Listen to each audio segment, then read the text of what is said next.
Going for a slightly different tack today, we have an amateur photographer here who likes to take video of astronomical bodies, which is a pretty cool hobby, to be honest. Unfortunately, some of the things he's saying is attracting a large number of anti science types in the comments of his video, so I'm gonna correct his video on any errors or misleading information presented. As is often the case, I skipped in a bit because the first minute of the video didn't have any relevant discussions in it, and the original is, as always, linked below. So the 3i Atlas, we've been taking pictures, we've been looking at it all over the world. People are going gaga on what this is. The interesting stuff happened recently when NASA released the picture, and the pictures are pretty blurry. There was a cry all over the world, like how come they didn't release any good pictures? So the context for this is the pictures of the Comet 3i Atlas, taken by the Mars Reconnaissance Orbiter satellite using its high-rise camera. At the time that those pictures were released, there was already numerous photos of the comet that had existed for months, including several which are much clearer than the high-rise photos. NASA did, in fact, release standard definition pictures of 3i Atlas then months before the high-rise pics came out. Now, the reason that the high-rise pictures were lower quality than usual pictures of astronomical bodies is kind of this combination of happenstance. The path of 3i Atlas happens to be crossing in between the orbits of Earth and Mars, being closer in most of its projected path to Mars. So it makes sense to try and take pictures of it from the Martian land probes and the MRO research satellite. However, because the MRO high-rise camera was built to take pictures of the surface of Mars from orbit, it was not able to take clear pictures of the comet, as the comet was several thousands of times more distant than Mars' surface. The high-rise camera was perhaps a poor choice of tool to try and observe the comet, but it was what was closest. So taking these details into account, the condition of the pictures high-rise took were very obviously not due to anyone trying to lie about the comet. Here is what they announced today. This is not directly coming from NASA.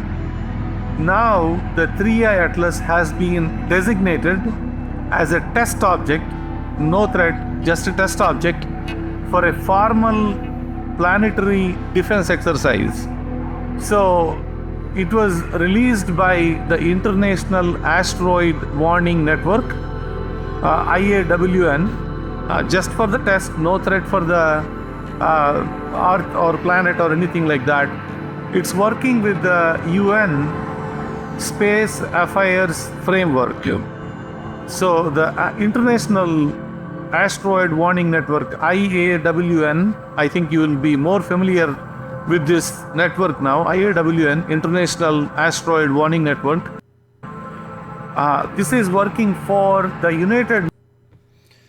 Okay. I've been unable to find any organization or page associated with the IAWN that designates 3i Atlas as a, quote, test object. There is an observation campaign the organization set up relating to this comet, but it has very little to do with planetary defense. Sure, knowing how to properly observe a near-Earth object is required to put up defenses against one of them impacting the planet, but it's really misleading to describe this observation campaign, which is little more than a yearly exercise, as the IAWN notes on their site page for the event, as defensive. People tend to associate military actions with initiatives by a government entity that are labeled defense, so using this label unnecessarily can entice others who are credulous or have a personal bias against space agencies to assume a military action is taking place. Nations Space Affairs Network. This is under NASA, so NASA funds the UN Space Affairs Framework. No, everything he just said there is wrong. There is no UN entity entitled the Space Affairs Network or the Space Affairs Framework. The relevant UN agency is the UN Office for Outer Space Affairs. The UNOOSA is also not funded by NASA. It has a standard yearly budget from the UN and also receives voluntary contributions from UN member nations to fund specific space related projects. Neither NASA nor the United States of America contribute funding to those projects. The only American funding is indirect from payments to the UN in general. So this campaign that they released today, November 27th, 2025, they will start doing the astronomical observations and tracking operations until January 27, 2026, which is going to be for the next 2 months. Okay, so November 27 is today, and until January 27, they are going to monitor, observe this. The purpose is it's not a threat, it's not a confirmed threat, but it is a global readiness and coordination for potential near-Earth objects. So this is basically like a test exercise, right? So they wanted to make sure that agencies all over the world, how can they coordinate? Can they actually make the observations, right? Okay. Again, nothing on the page from the IAWN discussing the observation period for 3I Atlas indicates that any defense infrastructure is involved, nor is it a test of anything. This is an exercise which has happened yearly for 8 years now. The dates he gave do clearly do correctly correspond to the observation window of the exercise, so that at least is right.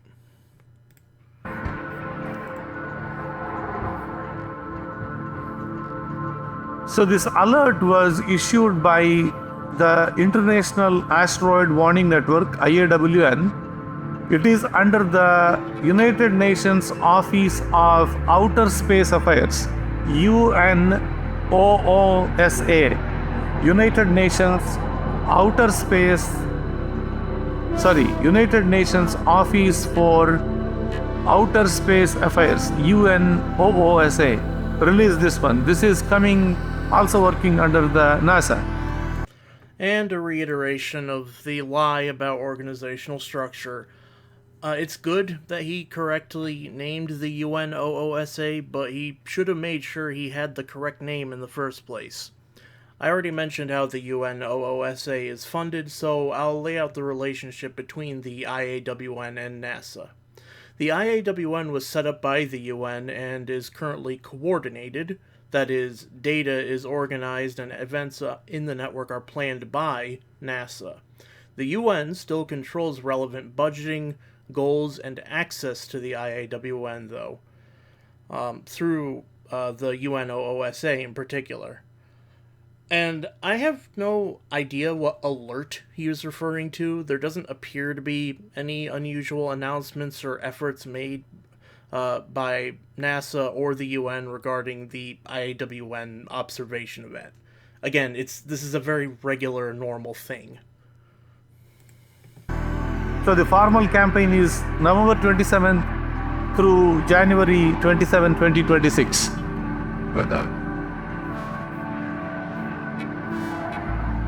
So what happens now? This is a purely an observational exercise and a data collection campaign. No spacecraft will be sent, no intercept, no probes, no flyby, basic observations, right? Well, given that he's clearly aware that the IAWN event is just observation of 3I Atlas, he really should have known better than to repeatedly call it a defensive exercise earlier. On the ground-based telescopes or the space telescopes. So the telescopes worldwide are going to coordinate now all the observations. So can we track the 3 Atlas whenever possible, like almost every night, right? Also day and night, because they have telescopes all over the world across all time zones, right? So they are going to collect the they're going to collect the astrometry, meaning the location, the axis, where it is, etc. Exact position. That's what the astrometry is going to tell, where the comet right now is, right? They will also find the light curve, the brightness, the fluctuations in the brightness, the coma size, the orientation, if it is moving, the tail, the structure of the tail, the changes, the rotation signatures. Interesting that they wanted to look at the rotation now, and they wanted to look at the rotation as well. So that's what they are interested now. All NASA-funded observatories are going to be part of this. European Space Agency telescopes will be there. The university telescopes also will take a look at it. The amateur astronomers like us, all our data will be also collected by the NASA. Outside of the loose definition of astrometry and list of comet characteristics, most of that was also wrong. The IAWN event is strictly opt-in on the part of any observatories that do wish to participate, and no listing of the participants is currently publicly available.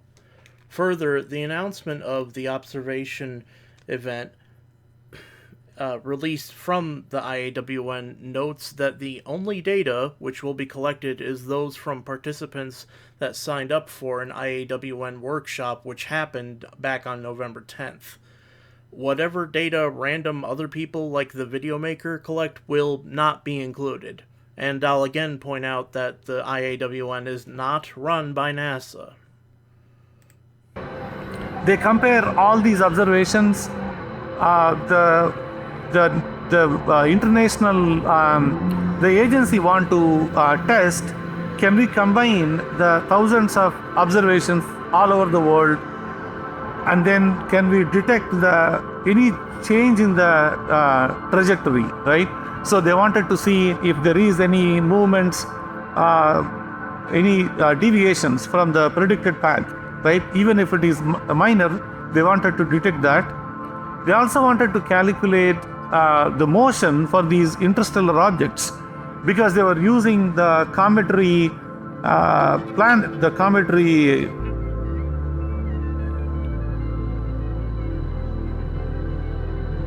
they are using the cometary model so far. So now they wanted to use or create actually a new interstellar object model so that we can detect a lot more data like motion, etc. Right? So they are going to test these models to also test non-gravitational acceleration. Very interesting. So not only the deviations, but also they wanted to run these new models, the JP. That entire section, as far as I can tell, was just made up from thin air. None of the sites for the UNOOSA, the IAWN, or NASA propose that the observations of 3I Atlas can or should be used to modify current models of comets.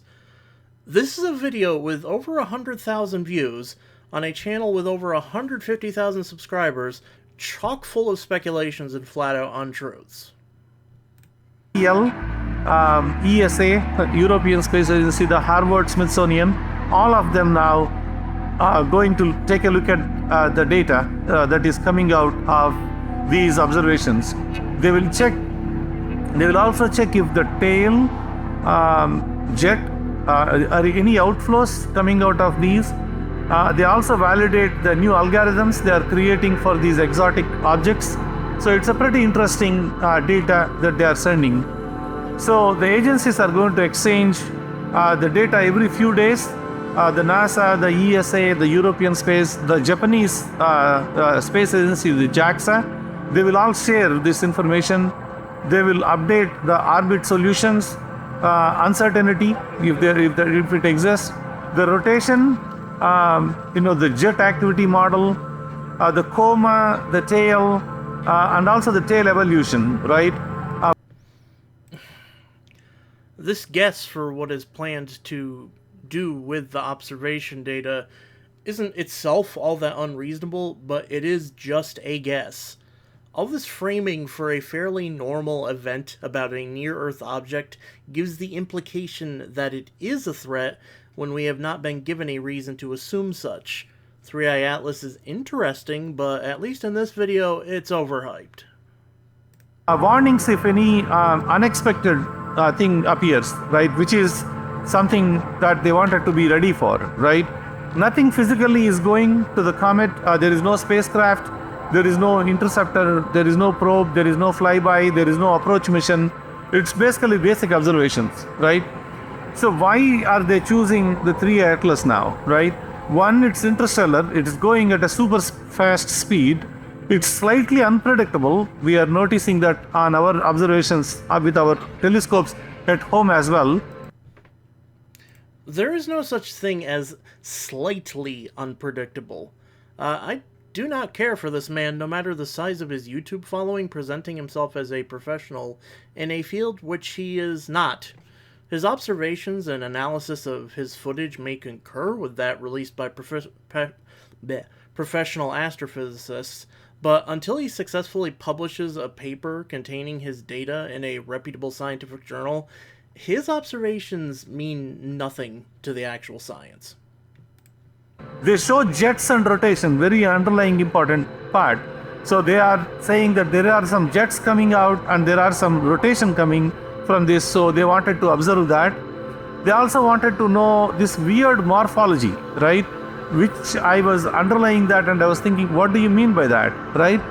So meaning it looks like one, not that.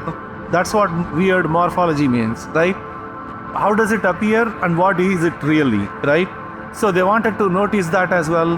They also wanted to pick 3-Eye Atlas because it's close enough to track, right? So that's very, very important for them. Also, it is also harmless at this moment, right? So if really something harmful thing comes, we will be ready by doing whatever we are doing right now. So it's a very interesting goal, and all these goals are going to make our coordination across the globe, strengthen the cooperation. That's what the campaign is for. That's what they are saying. And that's another claim pulled right out of his ass. It's good that he made effort to underline that 3-Eye Atlas is not a threat to Earth now, but given how misleading and alarmist the opening for this video was, I have some doubts on how effective that statement's going to be. As for the definition of comet morphology, I'll only say that he should consider doing some scripting for his video to make sure he can actually remember what he's trying to talk about. They wanted to improve the tracking of these unpredictable objects. They wanted to train both professionals and amateurs. They wanted to validate the orbit calculation software. They wanted to test the early warning communications and see how that goes. They also wanted to practice the rapid data sharing between all these countries and agencies. They also wanted to understand the interstellar cometary physics. So that's all the update that I have. Please subscribe. Okay. Well, there are no sources given on this video for any of the claims he just summarized or the ones that I pointed out earlier. Reasonable guesses about what is happening can seem to be a good thing to tell other people, but they can be and often are still flatly wrong. I hope that this hobbyist photographer will consider choosing his words much more carefully in future videos, because right now all this video of his is doing is letting people fulfill their confirmation biases with lies.